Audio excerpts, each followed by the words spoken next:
Welcome back to the Ritual of Reading podcast. As September settles over Paris like a familiar embrace, I'm diving headfirst into the city's most literary season, the Rentrée Littéraire. Today I'm sharing how I'm experiencing this quintessentially Parisian tradition in my own quiet way, through French translations that bridge cultures, cozy reading rituals that welcome autumn's return, and that gentle rebellion of choosing curiosity over convention. So brew your favorite autumn tea, wrap yourself in something cozy, and let's fall on the September spell. Let the ritual begin.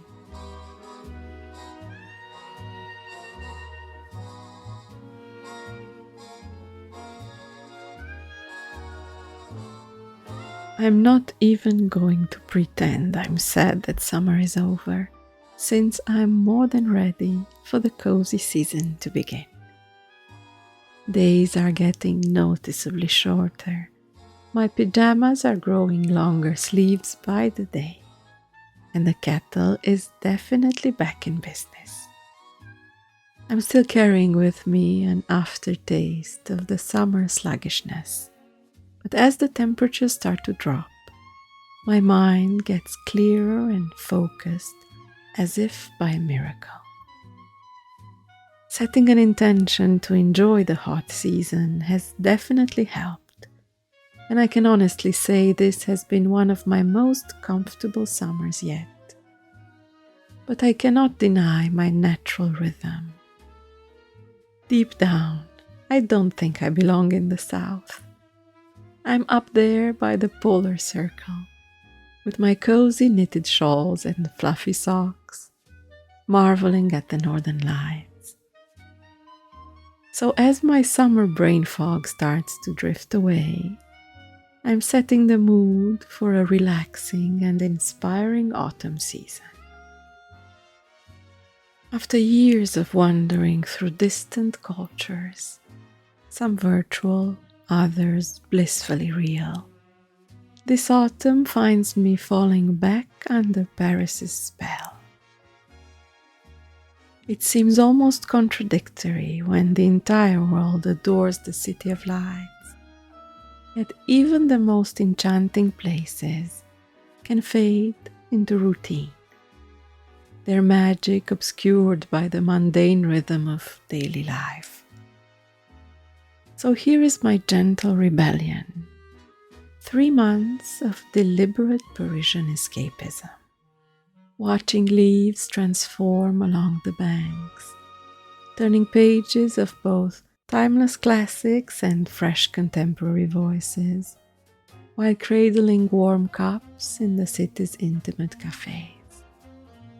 Let's begin with my literary mood board for September. And this is most certainly the month of readers. September in Paris pulses with literary energy. The Rentrée Littéraire arrives like a cultural awakening.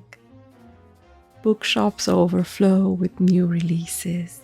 Newspaper reviews multiply like autumn leaves. And book covers bloom across metro stations and bus stops. Even the most casual readers seem drawn to discover at least one title from this season's harvest. It's undeniably chic, fashionably Parisian, and admittedly not entirely aligned with my usual reading philosophy. Yet here I am, fully committed to this Parisian autumn, ready to experience the Rentrée Littéraire in my own quiet way. You know the classic, slightly humiliating moment when you admit not knowing something or someone, and the reply is, "How can you not know who that is?" Well, I'm fully embracing it as my mantra for this new reading season. No shame, no intimidating remarks, I'm simply going for the titles I've never heard of. New or newish releases here in France. Famous or not, it doesn't matter. My only goal is to discover something new to me. That way, I can still participate in the excitement of the season that's taking over every bookshop around the city, without feeling out of place because I'm not all that passionate about the latest titles. My first selection that's setting the tone for September is a series of new French translations. And that's quite unusual for me, since two of the titles are originally written in English, so normally I would read them in the original. Look at me being adventurous and unpredictable. My first pick was auspicious to say the least. If all of my autumnal reading follows its lead, then I'm in for a treat. The Lost Bookshop by Evie Woods, translated as La Librairie Disparue, has been the perfect introduction to September reading. A story of old bookshops and secret lives, of feminine strength and resilience. This is a story you will not put down until the end. The plot unfolds in two different time frames. The early 20th century between England, France and Ireland, and present-day Dublin, with the stories of two women that weave together a canvas for hope and imagination. I loved the pace of the writing. It made me fly through the pages, almost with the curiosity of a young reader who's about to discover the magic of books. Without being a fantasy novel, this has just enough magic to start you off in the cozy season with some great storytelling. I continued in the line of books about books with The Lions of Fifth Avenue by Fiona Davis, translated as Les livres disparus de la 5e Avenue. Another novel set between two eras. This one follows the intrigue of stolen rare novels from the New York Public Library and has at its heart two female characters in search of their authentic voices in a world that seems determined to attribute fixed roles to each of them. The theme of female empowerment seems to resemble Evie Woods' novel, yet their styles are very different. So reading them one after the other is quite interesting to observe. This might sound strange, but I can somehow sense the European versus North American differences in writing. This is very personal and may be hard to explain. It's as if one was more dominated by the atmosphere and the other by the plot itself. I'm not choosing favorites since I haven't finished The Lions of Fifth Avenue quite yet. But what I can say is that I recommend both of them for a September read. They have mystery, they have books, and strong female heroines. The perfect autumnal atmosphere. My third choice was a return to Iceland with The Greenhouse by, I'm sure I'm saying it wrong, Odur Ava Olavsdottir, translated into French as Rosa Candida. Scandinavian literature bears no comparison, and among the 5 nations, well, 3 for the purists, but I'm not one of them, Icelandic authors have a very distinctive style to them, almost a strangeness that I find fascinating to observe. The Greenhouse is living up to my expectations for now.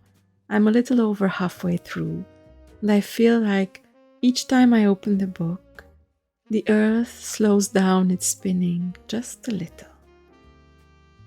Told by a young man moving out of the family home, the story meanders through the great events of human life: birth, commitment, discovery, loss, as if they were all just dreams we happen to have collectively.